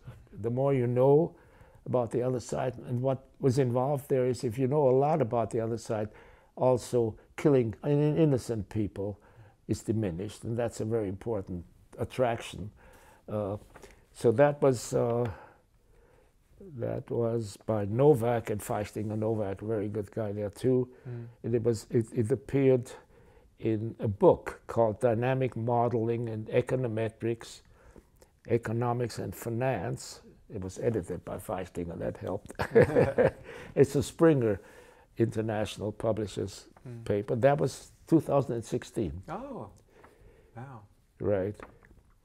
Well, this is ripped right from the headlines, isn't it? Just the other day, Google has announced that it's pulling out of its cooperation with the U.S. military in developing artificial intelligence for military, and some of it had to do with identifying civilians with, when you're talking about drones. Yeah. How do you automatically identify a civilian versus a terrorist combatant? Yeah, right. And you, so that that one was 2016. Yeah. And Lambertini really, in the Udvadia-Leibman one, the dynamical model, was essentially a silent contributor, frankly, as I am sometimes too. So he gave us some references. That's why his name is last. He's a guy that I've published with for quite a long time.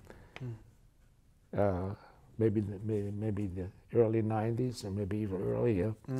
So we have, you've mentioned some of those with him, and that was in the ecological group. Yeah. And then on some mathematical ideas, Hamiltonian potential functions for differential games. Mm-hmm. That was with Lambertini and two other Italians in Automatica. Then there's a paper, R&D for green technologies in a dynamic oligopoly, mentioning also Schumpeter arrow and inverted U's, which was in the European Journal of Operations Research in 2016. So right up to the present, essentially, you are still. Well, people are very nice to me. We have another one, which was in 2017, and so far it's only come out as a working paper, but it's under review for Automatica, called "On the Attainment of the Maximum Sustainable Yield in the Verhulst-Lotka-Volterra Model," and that's a University of Bologna working paper in 2017. And as I say, it's under review now.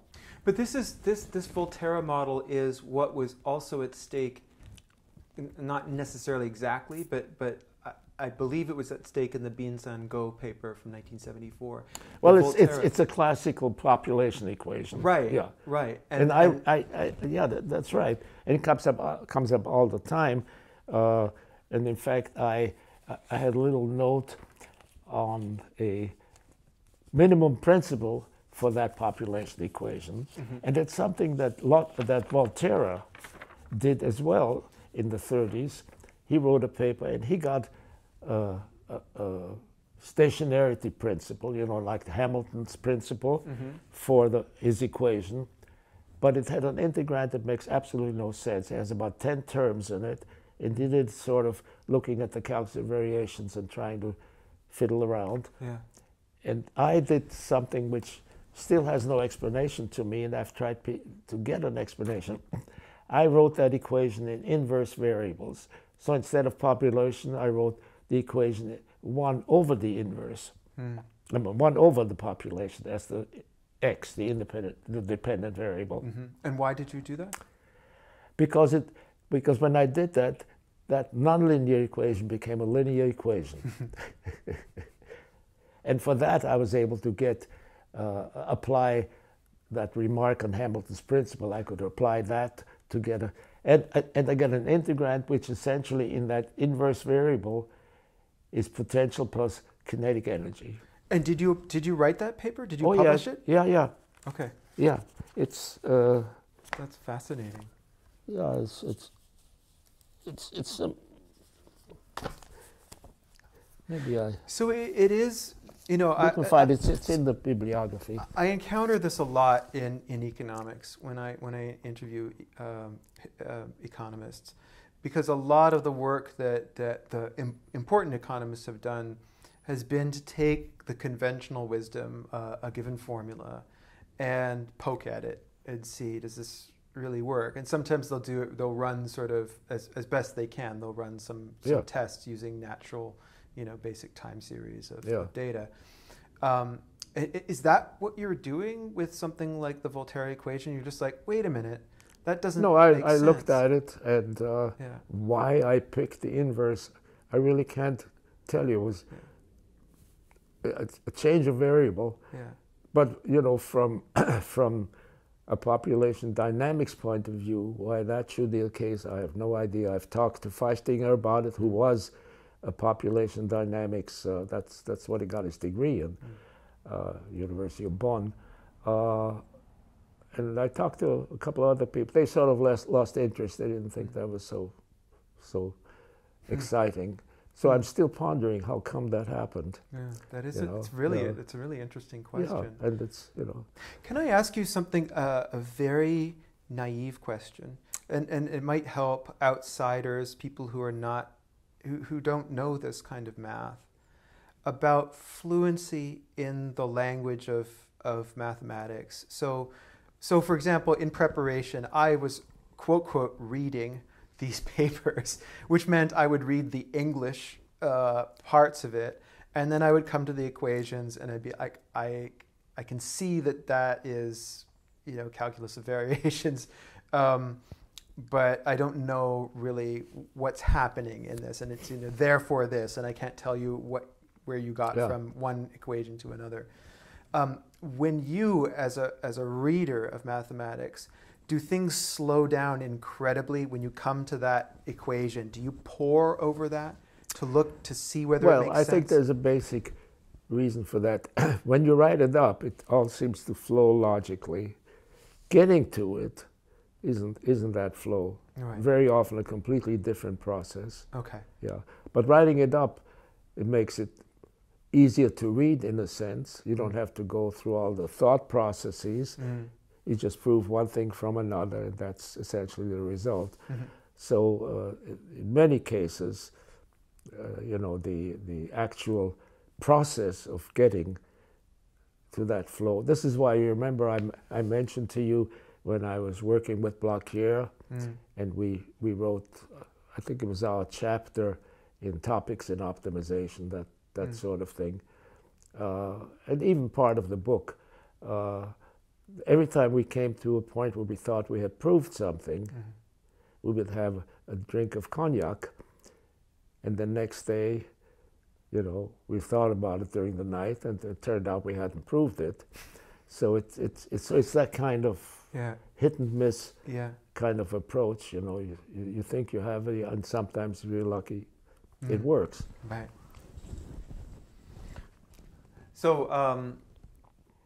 So, for example, in some of these papers, is it that there is there is a conventional wisdom about here, and you present it? I think this was true of some of your rocket research papers and actual. You would illustrate the conventional wisdom, but your contribution was in fact perhaps just an equation or a short sequence at the end of it. Is that true? Or is that common? Common? I think that's certainly not unusual. I don't think that people think in this follows from that, that follows from this. Very often the path is much more crooked than appears when you write down the final result. Right. You've tried to clean it up. Obviously, why take people through the agony? Right. Unless you write a history but in terms of the subject matter, that's completely irrelevant, really. Right. So but if you want to do philosophy of science or something, that's something else again, or psychology of science. It's just, I think, to help people access the work practice and because we see the complete papers, and we don't understand what went in to the hit and miss, as you say, or the false starts, the agony of being stuck, because you're often stuck at a certain point, and you're one mathematician I spoke with talked about a lot of his breakthroughs come from not sitting down with a pen and paper, working something out. It's doing all that work and then going away and going to the symphony or something, and then it snaps into place. Cognitively, does that resonate with that you? happens. I don't think that happened to me a lot, frankly, because my mathematics was never that sophisticated. So it's if people who have real, take for example, how did Einstein, get to such a simple equation, right? E equals mc squared, for such a incredibly difficult. And again, you can say with many of these theories that they really have no application because they really don't deal with the real world. But unfortunately, Einstein did deal with the real world, right? Didn't make the atom bomb out of just a pipe dream. Right. So it's an interesting process, and until I got to doing this the last few months, I never thought about it. No, I never said, how did I get from here to there? Yeah. Kind of thing, because you were so immersed in it. Well, and I had this crazy way of operating. When I had an idea and I got stuck, I just said, okay, I'll write up what I got so far, then somebody else can go and, or join me and do something. And both of these things happened. Right, you know? right. And I'm sure it also didn't happen in many cases, but you know, so that whatever progress was made, I think, really came from the willingness not to insist, you know, that I have to get all the answers right now. Right, right, right. I think that's an important Well, component it wasn't my case, you know, not for Yeah. everybody. Einstein never got over not getting a field theory. Mm-hmm. I mean, the last 20 years of his life, he was really stuck there. On It the got unified yeah, field theory? it got to the point, you know, that he had to go to the Journal of the Franklin Institute to publish. People wouldn't even take his papers. You know, that kind of thing. Right.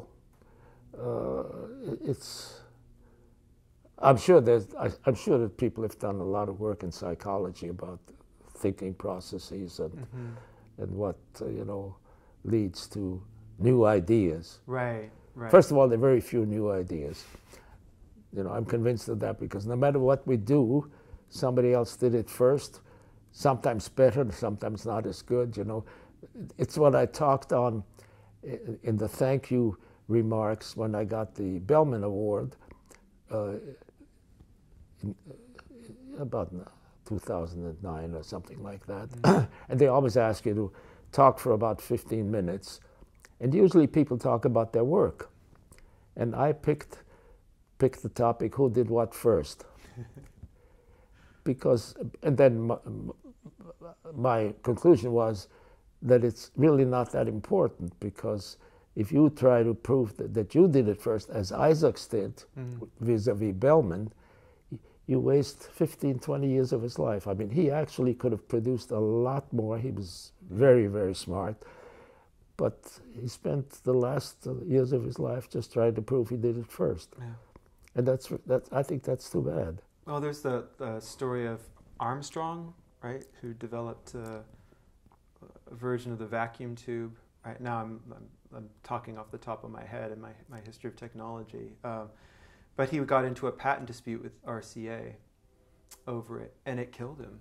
I think he committed suicide. Yeah. And it completely ruined him. And other people learned from that, and other inventors, when they were getting ripped off by companies that were infringing on their patents, they decided not to pursue it because it wasn't. Well, there at least there is a monetary incentive. Yeah.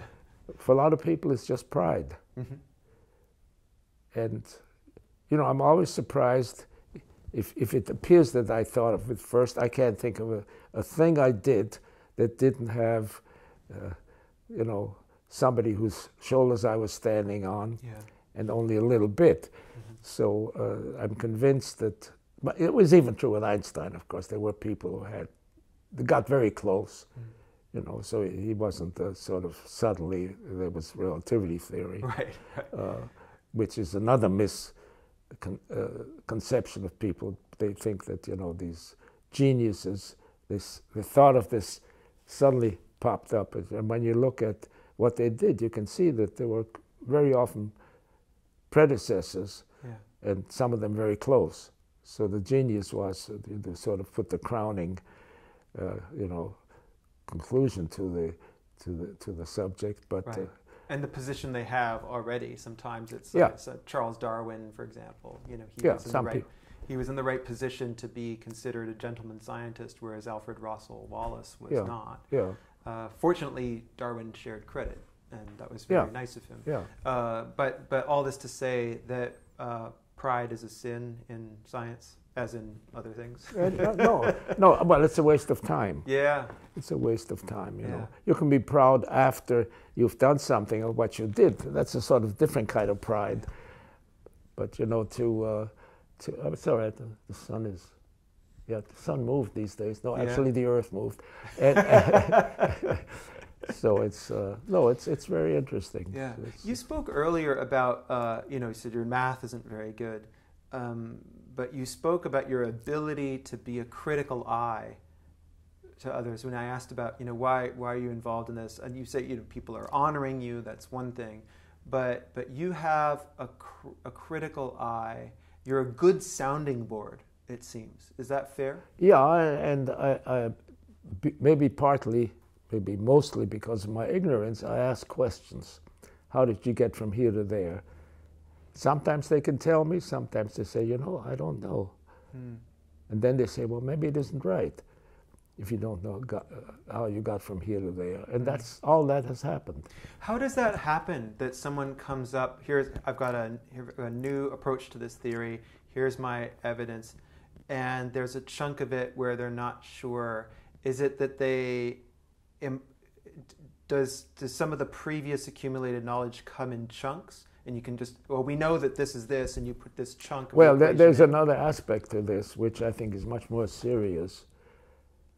Nobody in his right mind, now, during the 1800s, there were few people who worked in these fields. Mm-hmm. So you could actually go back and try to rederive their results. Mm-hmm. If you try to do this, there are certain things that are known, theorems that are known. Mm-hmm. But how do you know that the people who derived them didn't make a mistake? And of course, there are instances where they did. So everything that's based on that thereafter is probably wrong. And that is the serious thing, you see. And this gets worse and worse because the amount of knowledge that's produced is growing exponentially. And so now when I used to talk to younger people and I say, well, so-and-so did this, and they say, I don't have time for this.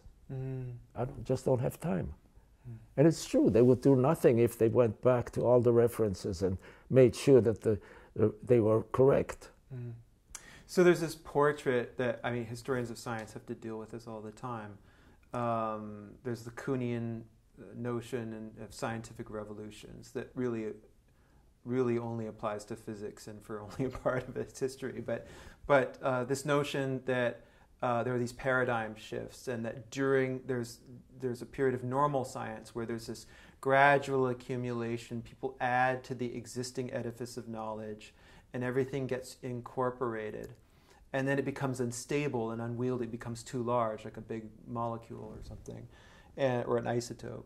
And so it falls apart. And then it's reconstituted with a new way of explaining that has very little, or is at least incommensurate with the old way. But what you're talking about is that things are discovered and forgotten and rediscovered. There's Mendelian genetics, and then there's the independent rediscovery of Mendelian genetics in the beginning of the 20th century. And you're talking about numerous examples in your own lifetime, in your own career, in your own field, where the march of science is so rapid and there's such pressure that there's incremental innovation based on a convention of existing accumulated knowledge that may or may not reflect actual accumulated knowledge. Yeah, well, first of all, a very large percentage of what is published is very specific. Mm-hmm. It's not fundamental. And that adds to knowledge, of course, but not necessarily to basic knowledge or understanding. It may be useful, a result. It may be of great importance at that time, but it isn't really sort of at the basis of science and mathematics.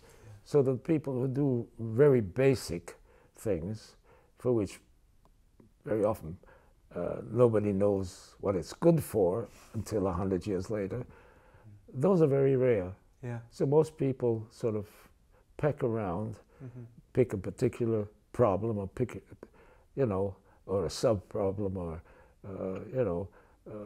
I told you I had a colleague who had a lot of graduate students. But the theses all were just small variations of the, just a little change in the model, or what was wanted. Right. So they're miniature versions of the senior professor. In a way, yeah. And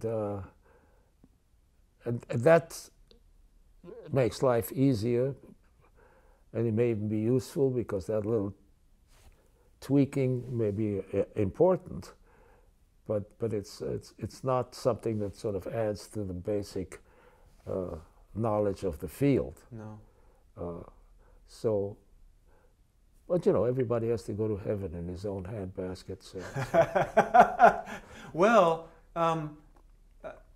it's maybe a plug for doing some kind of historical research in one's own field, right? What makes the field a field? And it's you, it's other people I've interviewed, other notable scholars who are known for blazing a new path, have often had the humility to look at how a path may or may not be new. So they're looking at the past. They're looking at Lyapunov. They're looking at Euler. They're looking at these. Well, this is why I was very grateful when it was pointed out to me, and actually Dean Carlson wasn't the first. We had a meeting in Corsica, I don't know. Anyway, but it was for my 75th birthday, I guess. It wasn't that long ago. Mm. It was a little symposium, and the French have a wonderful sort of meeting center, but it isn't really a center, in a fishing village in Corsica. Oh my goodness. And it was at that little fishing village, and a number of the people I've mentioned were there. And there's an important French mathematician.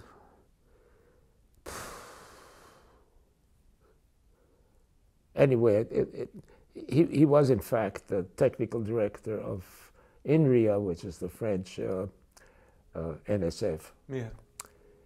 And he was at that meeting. We knew each other, we'd met before and all that. And he also, I gave a paper on the equivalent problem thing, and it must have been after 2001. Maybe I just published that first paper extending the whole thing to systems rather than just minimizing an integral. And he said, you know, that sounds very familiar, he said. Kara Theodori did something like that in his book in 1935. Yeah. And he was partially right, of course, that he used the same basic philosophy of proving something on the basis of, but he, of course, the difference, as we just said a while ago, was only really different that I got my equivalent systems in a larger class by allowing the variables to be transformed, mm-hmm. in addition to what he did, the integrand. And that kind of thing, you have to say, first of all, let me see if it's so. Yeah. And secondly, I'm not insulted. Yeah. You know, in fact, in a way, it's a compliment that somebody even took the trouble to think about it. Yeah. So I think it's the only way to do that. Otherwise, you make yourself truly miserable. Mm-hmm. Particularly if I can't think of a thing that I did where I can say I did it the first time. Yeah. Really, I can't. You know, the same thing with Hamilton's principle thing. Boltzmann in the 1800s did what is called the inverse problem. He asked the same question about integrands, and I went one step farther and said, well, what are the forces? So if you say, you know, he got what are called Lagrangians now, the integrand of that integral, and if you apply now the necessary conditions of the calculus variations to it, it gives you the equation, okay? And to this day, by the way, there's a paper in here, the last paper I think on the list, which I have a colleague in the department, Fei Ma, M.A., mm-hmm. and we have a paper, yeah, here it is, it's the last paper on the list, in fact, the inverse problem of linear Lagrangian dynamics. And it's a couple of students and Fei Ma, Journal of Applied Mechanics, and put it there on purpose because my little note appeared in the Journal of Applied Mechanics. So, you know, it was a continuation of the same problem. but for systems, not just for one single integral. And in fact, but to this day, nobody's got beyond proving that beyond linear systems. And he was able to prove it by essentially getting conditions that will assure that the equations of the system get decoupled. Yeah. Again, a transformation of variables. And then you have, if there are n variables, you have n systems, and each one of them is a system in which you have only your own state equations and your own integral. So you have as many of the kinds of systems that I looked at, you know, a single variable, but that's still an open problem in general. Yeah, yeah. You know. And there's, you know, that's it's important, I think, for people to recognize the unfinished business of science. We like to think of things, oh yeah, we figured that out, we figured this Well, out. this has to do, of course, with the fact that there are two types of people, both in the lay population and smaller percentage in the science population, who believe that there is an explanation for everything. I think religion, of course, is one answer, okay? That's an explanation, but it's a different meaning in science. Explanation means that you have a methodology that will say, if I'm here now, I can predict where I'll be tomorrow, kind of thing. In other words, prediction via the equations of the system. Yeah. That is taken the God, whatever that means to different people, is really that mechanism, right? But the difference is there are some sub-branches of religion, I guess, who allow for that to be an evolutionary process, the notion of God. But in most, it's really a set thing to allow for I'm convinced that we will never know the answer. And yet there are a few scientists who say, no, now that I have 16 variables and blah, blah, blah, that's the explanation. Yeah. And I'm convinced that, you know, I mean, Hawking, we talked about that when he sat next to me at the Franklin Institute thing, where he was the winner of the Franklin Institute medal. And you know, he I think began to feel that way, that it's you know, that kind of thing is but the whole thing that became string theory, for example, right. That was it. You don't have to go beyond that. Right. And I'm convinced that we will never be able to say we can't go beyond that for a number of reasons, because the verification of your result will become a much more sophisticated process as instrumentation, and everything gets better. And so, you know, leaning on having shown that your theory is right because it works in the laboratory is a very dangerous thing. It's turtles all the way down. Yeah, well, I mean, you know, it's great, you know, if people are enthusiastic about what they did and feel very good about it and say that, you know, it's a great result. Very often true. But to claim that this is it. Yeah. A naive positivism. Well, I think this is why the difference between explanation in the usual sense and explanation in science is not the same thing. Yeah. You know, and so explanation in science is sort of predicated on the fact that it's only explained now. Right. May not be explained tomorrow. Right. And I think that's something that most people miss. Yeah. You know. Yeah. And once you're sort of, this is why I'm an agnostic, not an atheist, because atheists also have a religion. They know something. Right. Agnostics say, I don't know anything. And I think there's a big difference. No, absolutely. Yeah, it's very interesting. Well, perhaps we should pause for now, and next time we're going to talk about some elements of teaching, and also your long career in the administration at the University of California, Berkeley. Well, I think that wasn't so terrific, but I think I'm interested in service. In service. Service, yeah. And that can be,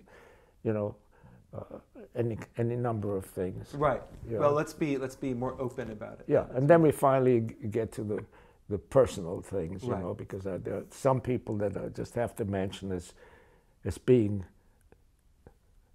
it in my life. Yeah. You know? Absolutely. Yeah. The without which not. Right. Yeah. Very good. Very good.